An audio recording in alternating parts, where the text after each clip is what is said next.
আসসালামু আলাইকুম রহমতুল্লাহি বরকাতুহ। আমি হচ্ছে আপনাদের সাথে মদিনা শহর থেকে বলছি। আমি আজকে আপনাদের দেখাবো হচ্ছে মদিনার ঐতিহাসিক আল সাবা মানে ঐতিহাসিক 7টি মসজিদের একটি মসজিদ ওমর ইবনে খাত্তাব রাদিয়াল্লাহু আনহুর মসজিদ নামে যা পরিচিত, আপনাদেরকে সেটাই দেখাবো। চলুন। এই যে আপনারা আমার সামনে যে মসজিদটি দেখতে পাচ্ছেন, এটাই ওমর ইবনুল খাত্তাব রাদিয়াল্লাহু আনহুর মসজিদ নামে সর্বাধিক পরিচিত। এটি মসজিদ নববীর খুবই কাছাকাছি অবস্থিত। খন্দক যুদ্ধের সময় ওমর রাদিয়াল্লাহু আনহু অন্যান্য সাহাবীরা এখানটায় অবস্থান নিয়েছেন। এই মসজিদটি ওমর রাদিয়াল্লাহু আনহুর সাহস ও নেতৃত্বের প্রতীক হিসেবে বিবেচিত হয়। এটা মসজিদে নববীর খুবই কাছাকাছি অবস্থিত। দেখেন আজকে থেকে কত আগে, 1400 বছর আগে নির্মিত হয়েছে। এর কারুকার্য দেখুন, পুরাতন ব্ল্যাক স্টোনের শক্তিশালী গম্বুজটা দেখেন। আমি এর ফ্রন্ট সাইডটা আপনাদেরকে একটু ঘুরে ঘুরে দেখাই।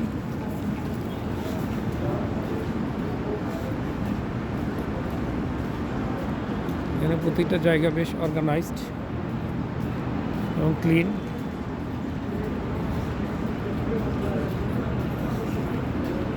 মসজিদে নববীর চারপাশে মোটামুটি 7টা মসজিদ আছে, ঐতিহাসিক 7টা মসজিদ। এগুলোকে আল সাবা এর অন্তর্ভুক্ত বলা হয়। এই দেখেন এই মসজিদটা খুবই চমৎকার, ছোট হলেও দেখতে বেশ দৃষ্টিনন্দন।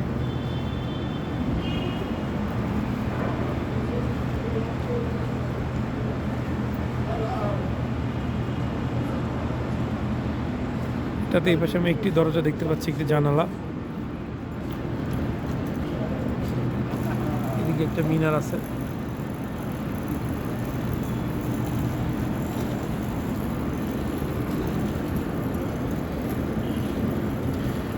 এখানে একটু নেম ফলক দেখতে পাচ্ছি, দেখি এটাতে কি লেখা আছে। মসজিদটি ক্লোজ দেখা যাচ্ছে, ভাবছিলাম যে মসজিদে গিয়ে 2 রাকাত নামাজ পড়ো।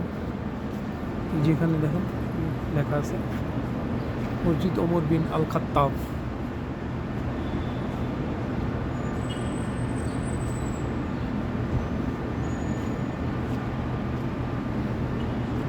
যেখানে দেখতে পাচ্ছেন দিস মসজিদ is named after Umar bin Khattab, the Amir of the believers.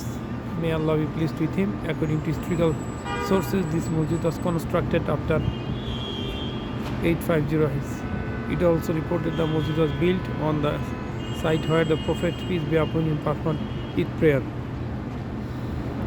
এই জায়গাটা থেকে এটাও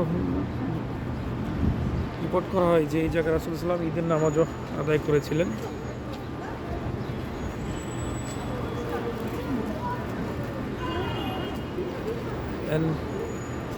ওমর ইবনুল খাত্তাব রাদিয়াল্লাহু আনহু এই সময় উনি পরবর্তীতে রাসূল যখন খলিফা ছিলেন, এই সময় এখানে নামাজও পড়তেন এই জায়গাটাতে। এই জায়গাটা পরবর্তীতে তার নামে আসলে বেসিক্যালি মসজিদটি ব্যাপক পরিস্থিতি লাভ করে। দেখি এই পাশটা একটু দেখাই।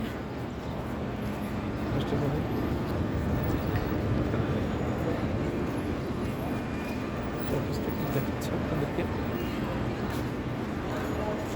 চেষ্টা করতে দেখতে মোটামুটি এরকম।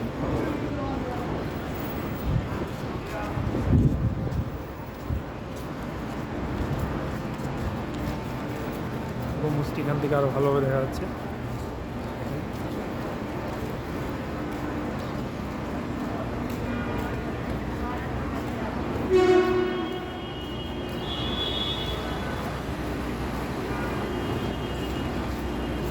মসজিদটি ছোট হলেও বেশ দৃষ্টিনন্দন।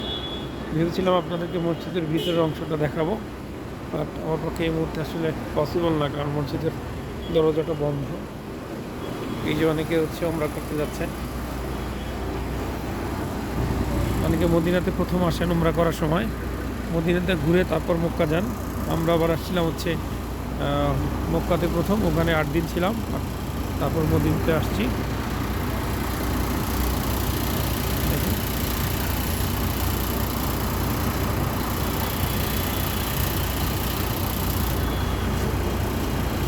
মদিনার রাস্তাঘাটগুলো খুবই চমৎকার এবং সুবিশাল হোটেল চারপাশে দেখতে পাচ্ছেন। দেখেন